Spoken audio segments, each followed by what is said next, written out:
지난주 말씀에서 우리에게는 흔들리지 않는 하나님의 나라, 그 견고한 성이 상속되어져 있다라고 했습니다. 그렇기 때문에 우리는 이제 은혜를 계속 받자, 또 감사하자 뿐만 아니라 경건함과 두려움으로 하나님을 섬기자, 다른 말로 말하면 하나님을 기쁘시게 하는 예배를 드리자라고 했습니다. 자, 그렇다면 이제 신약 시대를 살아가고 있는 우리 그리스도인들이 어떻게 하나님이 기뻐하시는 예배를 드릴 수 있는가? 여러분, 하나님이 기뻐하시는 예배는 어떤 예배인 것 같습니까? 오늘 본문이 시작되는 히브리서 13장은 하나님께서 기뻐하시는 그 합당한 예배가 과연 무엇인지에 대해서 하나하나 설명을 하고 있습니다. 자, 그런데 문제는 우리가 기대하고 예상했던 답하고는 전혀 다른 얘기를 지금 히브리서 13장은 하고 있다라는 거예요. 하나님이 기뻐하시는 예배를 드리라라고 했다면 찬양은 어떻게 드리고, 기도는 어떻게 하고, 설교는 어떻게 하고, 헌금은 어떻게 드려야 되고, 축도는 어떻게 해야 될 것인지, 이런 얘기를 해야 되는 것이 마땅하지 않습니까? 그런데 1절부터 6절까지 6개의 조항들을 말씀하시는데 그런 말씀은 하나도 없습니다. 그 6개의 조항들이 어떤 것입니까? 첫째는 형제 사랑하기를 잊어버리지 말고, 둘째 손님 대접 잘하고, 셋째 갇힌 자를 생각하고, 넷째 학대당하는 자들을 돌보아주고, 다섯째 혼인을 기히 여기고, 여섯째 재물을 사랑하지 않는 것이다. 그렇게 말씀하십니다. 여기 보면 우리가 그동안 예배드리면서 강조했던 것들은 하나도 나오지 않습니다. 모두가 우리의 삶의 자리에서 지켜나가야 될 것들을 하나하나 말씀하고 있습니다. 자, 그렇다면 지금 우리가 이렇게 드리는 예배가 중요하지 않단 말인가? 그건 아닙니다. 7절부터 19절까지는 공동체적인 이 예배, 지금 우리가 드리고 있는 이 예배 드림에 대해서 말씀을 하십니다. 우리는 그때 가서 이 공동체적인 예배에 대해서 새롭게 배우게 될 것입니다. 그런데 그 앞서서 오늘 말씀은 그 공동체 예배에 앞서서 우리의 삶으로 드려져야 될 삶의 예배가 있다라는 것입니다. 히브리서만 그렇게 말씀하고 있느냐? 아닙니다. 신약 성경에서 가장 복음을 잘 설명하는 책이 로마서입니다. 로마서 1장부터 11장까지는 우리가 어떻게 구원받을 수 있는가에 대한 교리적인 부분입니다. 그리고 12장부터 16장까지는 삶에 대한 명령과 권면의 말씀으로 채워져 있습니다. 그런데 교리적인 부분이 끝나고 삶에 대한 부분이 시작되어지는 첫 구절이 우리가 너무나도 잘 알고 있는 말씀입니다. 그러므로 형제들아, 내가 하나님의 모든 자비하심으로 너희를 권하노니 하나님이 기뻐하시는, 정말 너희 몸을 하나님이 기뻐하시는 거룩한 산제사로 드리라. 바로 이것이 너희가 드릴 영적 예배니라. 이렇게 말씀하십니다. 여기 몸을 드리라고 했는데 그 뜻이 무엇이겠습니까? 바로 너희의 삶을 드리라라는 것입니다. 그러면서 그 삶이 구체적으로 무엇인지에 대해서 16장이 끝나는 지점까지 쭉 설명해 가시는데 그 핵심이 뭐냐? 바로 사랑의 삶임을 말씀하여 주십니다. 로마서 12장 10절부터 13절의 말씀으로 한번 같이 읽어볼까요? 함께 읽습니다. 시작. 형제를 사랑하여 서로 우애하고 존경하기를 서로 먼저 하며 부지런하여 게으르지 말고 열심을 품고 주를 섬기라. 소망 중에 절구하며 환난 중에 참으며 기도에 항상 힘쓰며 성도들의 쓸 것을 공급하며 손 대접하기를 힘써라. 아멘. 오늘 히브리서 본문과 거의 강조하는 주제가 같지 않습니까? 여러분, 우리 그리스도인들이 가지고 있어야 될 신앙의 표지 3가지가 있습니다. 바로 믿음, 소망, 사랑입니다. 이것은 성경 곳곳에서 계속 강조하고 있는 부분입니다. 로마서는 이 3가지를 계속 말씀하십니다. 그리고 결론적인 부분에서 사랑의 삶을 살아가는 것, 바로 그것이 하나님이 기뻐하시는 살아있는 예배이고 그것이 영적 예배다라고 했습니다. 히브리서도 마찬가지입니다. 그동안 참된 믿음과 소망에 대한 얘기를 쭉 하지 않았습니까? 그리고 이제 결코 흔들리지 않는 하나님의 나라를 우리가 상속받았으니 이제는 하나님을 기쁘시게 섬기라, 하나님을 기쁘시게 예배하라라고 했습니다. 그런 후에 첫 번째 주신 메시지가 무엇입니까? 바로 형제 사랑입니다. 여러분 1절을 보십시오. 형제 사랑하기를 계속하고. 아멘. 미국에 가면 필라델비아라고 하는 도시가 있습니다. 계시록에도 소아시아에 있는 7도시 가운데 한 도시가 필라델비아였습니다. 이 필라델비아는 두 가지 단어가 합성된 단어입니다. 필로스, 사랑이라는 단어와 그리고 아델포스, 형제라고 하는 단어가 합성되어서 이 필라델비아가 되었습니다. 필라델비아라는 말은 형제 사랑, 그래서 필라델비아 도시라는 그 뜻은 형제 사랑의 도시다라는 거예요. 이름 좋지 않습니까? 자, 여러분 기억하십니까? 히브리서 2장 11절 12절에서 예수님은 당신을 믿는 백성들을 당신의 형제로 그리고 자매로 불러주셨습니다. 주님은 우리의 구원의 아리케고스, 구원의 창시자가 되어주셨고 우리 모두는 그 구원의 아르케고스가 되신 창시자가 되신 예수 그리스도를 따라가는 사람이기에 주님은 하나님의 자녀인 저와 여러분을 형제요 자매로 부르신다라고 했습니다. 이 놀라운 특권이 바로 저와 여러분에게 이미 주어져 있습니다. 그래서 여러분, 우리는 주님의 형제요 자매입니다. 할렐루야. 자, 그러다 보니까는 지금 내 옆에 있는 성도들이 다 뭐가 되는 겁니까?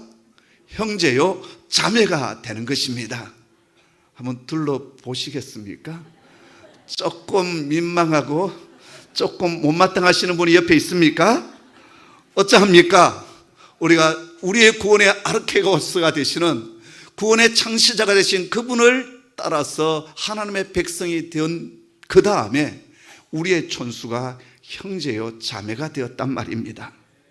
우리 모두는 하나님 나라의 가족이 되었습니다. 가족이 뭡니까? 혈육을 가족이라고 하지요. 우리는 예수님의 피로 연합된 가족이 되었습니다. 그리고 그 가족을 이루는 기초가 있는데 그게 뭐냐? 바로 사랑이다라는 것입니다. 교회는 기업도 아니고 정당도 아니고 동아리 모임도 아닙니다. 교회는 예수의 피로 세워진 가족 공동체입니다. 홍익교회를 개척하고 여기까지 오는 가운데 정말 후회스러운 것이 하나 있습니다. 제가 추구했던 공동체는 영적 가족을 만드는 것이었습니다. 그런데 어느 순간 숫자적인 부흥을 추구하면서 영적 가족의 꿈이 깨어져 버렸고 사랑의 기초가 허물어져 버렸다라는 것입니다. 그럼에도 우리가 이것을 포기할 수 없는 이유는 형제 사랑하는 것이 주님께서 기뻐하시는 살아있는 예배이기 때문입니다. 1절 말씀을 다시 보십시오. 형제 사랑하기를 계속하고 라고 했습니다. 한 번 하고 끝내는 것이 아니라 계속하고 지속하라는 것입니다. 실패했다고 주저앉아 있지 말고 다시 그 사랑을 시작하라고 지금 말씀하고 있습니다. 지난 시간에 우리가 받은 하나님 나라의 특징은 결코 흔들리지 않는 나라라고 했습니다. 우리가 그 하나님 나라의 통치를 받고 있다고 한다면 그 형제 사랑 역시 흔들림 없이 지속되는 것이 마땅합니다. 자, 그렇다면 어떻게 우리가 형제를 사랑하기를 지속할 수 있을까요? 그 답은 이미 말씀드렸던 로마서 12장에 있습니다. 먼저 로마서 12장 6절부터 8절까지의 말씀을 같이 읽어보겠습니다. 함께 읽습니다. 우리에게 주신 은혜대로 받은 은사가 각각 다르니 혹 예언이면 믿음의 분수대로, 혹 섬기는 일이면 섬기는 일로, 혹 가르치는 자면 가르치는 일로, 혹 위로하는 자면 위로하는 일로, 구제하는 자는 성실함으로, 다스리는 자는 부지런함으로, 긍휼을 베푸는 자는 즐거움으로 할 것이니라. 아멘. 여기 보면 사랑으로 섬기는 일에 몇 가지 원리가 담겨져 있음을 우리는 배울 수 있습니다. 첫째, 은사를 따라 섬기라입니다. 하나님께서 우리 각자에게 은사를 주셨습니다. 그것을 가지고 섬기라는 겁니다. 없는 것 가지고 섬기려고 애쓰지 말고 나에게 주신 것을 가지고 섬기라라고 말씀하십니다. 하나님께서 여러분 각자의 주신 은사들이 있습니다. 그 은사를 가지고 섬기라는 것입니다. 두 번째, 그 은사는 나 자신만을 위하여 쓰지 말고 형제를 돕는 일에 사용하라라고 말씀하십니다. 제가 어릴 적 주일학교를 다닐 때 주일학교 선생님께서 하셨던 설교 말씀을 아직도 기억하는 것이 하나 있습니다. 이 세상에는 세 종류의 사람이 있는데 개미 같은 사람이 있고 거미 같은 사람이 있고 벌꿀 같은 꿀벌 같은, 벌꿀이 아니라 꿀벌 같은 사람이 있다라고 했습니다. 그러면서 결론은 너희들은 꿀벌 같은 사람이 되라 라고 했습니다. 나중에 보니까 그 얘기는 영국의 철학자 프란시스 베이컨이 했던 얘기였어요. 개미는 땅만 보고 삽니다. 그리고 눈앞에 있는 것을 주워서 먹습니다. 열심히 일하지요. 그러나 자신들만을 위하여 살아가는 존재가 개미입니다. 거미는 허공에 거미줄을 만들어 놓고 걸려들은 놈을 잡아 먹습니다. 그런데 꿀벌은 화분으로 꽃가루를 옮기고 스스로의 힘으로 꿀을 만들어 다른 일을 이롭게 합니다. 개미와 거미는 있는 걸 주워 모으는 게으름하는 일에, 모으는 일에 정말 바쁘지만 벌은 화분을 트랜스퍼, 전달하고 나누어 준다라는 것입니다. 우리는 어떤 그리스도인이 되어야 될까요? 내 자신을 위해서 끌어모으고 채우는 일에만 애를 쓰는 그런 그리스도인이 되어야 되느냐? 주님께서 우리에게 가르쳐 주신 것은 나누어 주고 흘러 보내라 라고 말씀하여 주십니다. 이번 우리 청소년 아이들이 필리핀에서 큰 도전을 받고 돌아왔습니다. 간 그 다음 날부터 학교 완성되지 못한 그 학교에 페인트 칠을 하기 시작했고 모래와 자갈과 시멘트를 가져와서 그것을 버무려서 마당을 콘크리트를 치고 그리고 빈민가에 있는 아이들 집을 방문하여서 복음을 전하는 일을 했습니다. 이 한국 땅에서 있으면서 오직 공부하는 일, 성적 올리는 일에만 열심을 다했던 아이들이 그곳에 가서 뭔가 자신의 힘으로 남을 돕고 섬기다 보니까 뭔가 말할 수 없는 감동과 희열이 일어났던 것 같습니다. 그래서 원래 갈 때 이제 용돈을 일정액 이상 가져가지 못하게 했는데 그 아까운 용돈을 절반을 짜겨서 몰에 가서 뭔가를 사서 그 빈민가의 아이들에게 나누어 주기 시작했고 또 돌아올 때는 자신들이 남아있는 그 용돈, 하고 싶은 것이 얼마나 많겠습니까? 근데 그 용돈들을 다 모아서 선교사님에게 드리면서 이걸 아이들을 위하여 써달라고 요청을 하고 돌아왔다라는 거예요.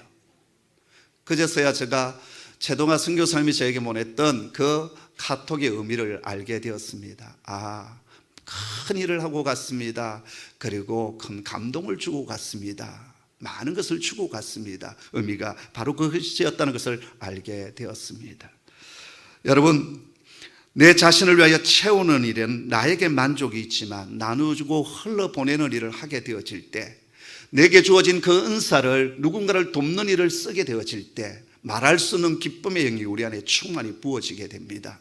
그리고 또 다른 사람들의 감동이 되어지고 또 그것이 번져서 위대한 하나님의 일들이 생겨나게 되는 겁니다. 사랑하는 성도 여러분, 가지고 있는 은사를 다른 사람을 위하여 섬기는 종들 되기를 소원합니다. 세 번째는 최선을 다하여 성실함으로 섬기라입니다.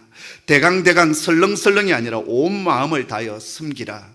그것이 로마서를 통해서 우리에게 보여주시는 사랑의 섬김입니다. 주방 공사를 할 때도 그렇고 아이를 가르칠 때도 그렇고 교회 안에서 어떤 사역을 해나갈 때 여러분 최선을 다하여 성실함으로 섬겨가는 것, 그것이 참 사랑의 모습이다라는 것입니다. 그 다음 하나님이 기뻐하시는 예배의 두 번째 삶은 손님 대접을 잊지 말라입니다. 2절 말씀을 같이 읽겠습니다. 우리 함께 같이 읽지요. 시작. 손님 대접하기를 잊지 말라. 이로써 부지 중에 천사들을 대접한 이들이 있었느니라. 아멘. 공동체 안에 형제 사랑과 더불어서 또 하나 짝을 이루는 권면이 바로 나그네 대접입니다. 여기 나그네는 1차적으로 순회 사역자를 의미합니다.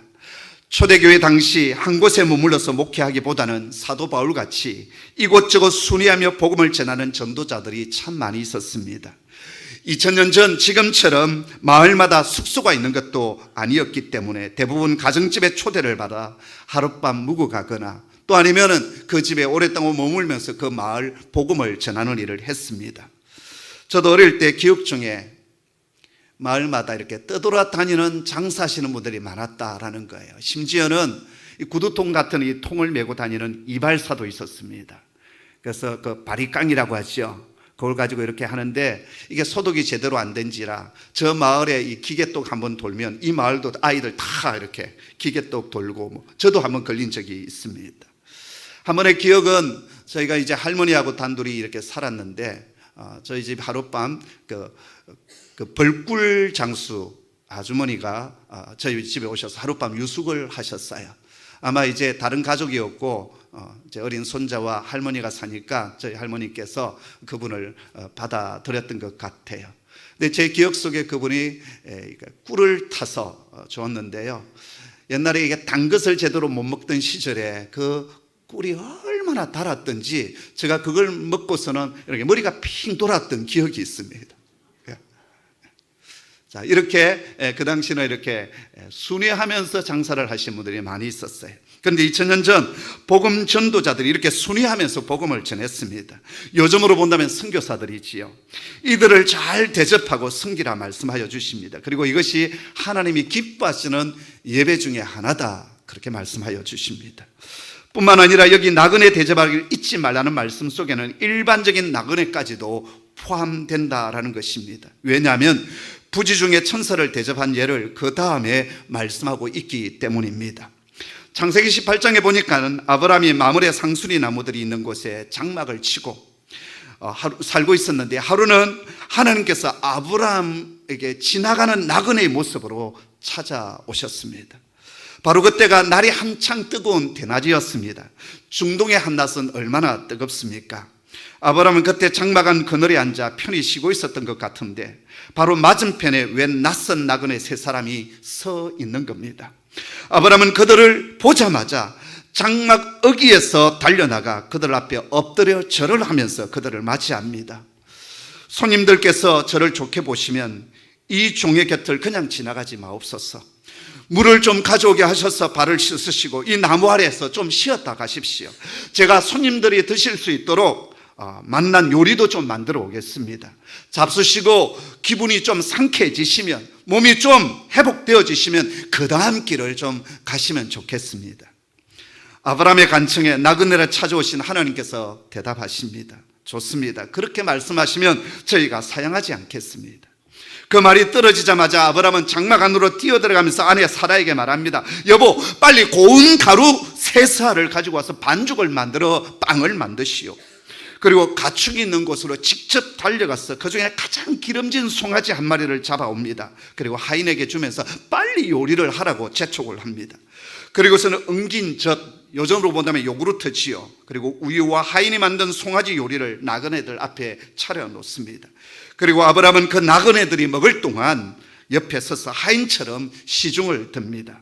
나중에 보았더니 이 세 나그네가 누구였습니까? 한 분은 하나님이셨고 두 사람은 천사였습니다. 모든 대접을 받으신 하나님께서 그날 아브라함에게 그동안 하셨던 언약을 다시 한 번 더 재확인시켜 주십니다. 뿐만 아니라 이맘때 아내 사라에게 아이가 있을 것이라고 말씀하여 주십니다. 이때 사라가 장막대에 몰래 숨어서 그 얘기를 듣고 웃지 않습니까? 기뻐서 웃은 것이 아니라 내 나이가 지금 몇 살인데 경수가 끊어진 지가 얼마나 오래진데 내게 그런 일이 일어날 수 있을까? 그러면서 웃었습니다. 근데 하나님은 사라가 마음으로 했던 말과 그 웃는 것을 보고 계셨습니다. 그래서 이렇게 묻습니다. 내 아내 사라가 왜 웃느냐? 여호와께 능하지 못한 일이 있겠느냐? 말씀하셨어요. 그리고 그 이듬해 아브라함 나이 100세가 되었을 때 경수가 끊어졌던 너무나도 오래되었던 사라에게 아들이 태어납니다. 그 아들이 바로 이삭입니다. 뿐만 아니라 아브라함에게 찾아오신 하나님은 아브라함에게 범죄한 도시 소돔과 고모라가 멸망당할 것을 미리 알려주십니다. 소돔에는 누가 살고 있습니까? 사랑하는 조카 롯의 가정이 살고 있습니다. 왜 하나님께서 소돔과 고모라의 멸망을 아브라함에게 미리 말씀하여 주셨을까요? 먼저는 그 땅의 구원을 위하여 중보하며 기도하라는 것이고 또 하나의 이유는 그 땅에 살고 있는 조카 롯의 가정을 구원하기 위함이었습니다. 근데 이 놀라운 비밀의 말씀을 나그네를 영접하고 대접한 이 아브라함에게 알려주십니다. 창세기 19장에도 똑같은 얘기가 나옵니다. 아브라함의 집을 방문했던 그 천사들이 이번에는 누구를 방문합니까? 롯의 가정을 찾아갑니다. 롯도 자기 동네 의기에 앉아 있다가 나그네로 걸어오는 두 사람을 발견하게 됩니다. 롯이 재빨리 달려나가서 그 두 사람을 영접하면서 땅에 엎드려 절을 하며 이렇게 말합니다. 여보시오, 해가 지고 날이 저물어 가니 불이 우리 집에 오소서. 발도 씻으시고 한밤 주무시고 가십시오. 이 사람들은 자고 갈 생각이 전혀 없었습니다. 그런데 하도 큰하니까 마지못해서 롯의 집에 들어가서 하루를 묵게 되었는데요, 롯이 정성껏 준비했던 그 음식을 그들은 먹습니다. 결국 그 다음날 롯이 살고 있던 소돔과 고모라 성이 심판을 받을 때 롯의 가정은 구원을 받습니다. 여러분, 아브라함이나 롯이 눈치가 빨라서 이 손님들을 대접했을까요? 평소에들은 형제와 이웃을 사랑하는 사람들이었고 손님 대접하는 것을 습관적으로 좋아했던 사람들이었다라는 것입니다. 그리고 어느 날 나그네로 찾아오신 하나님을 만나는 축복을 이들은 누리게 되었습니다.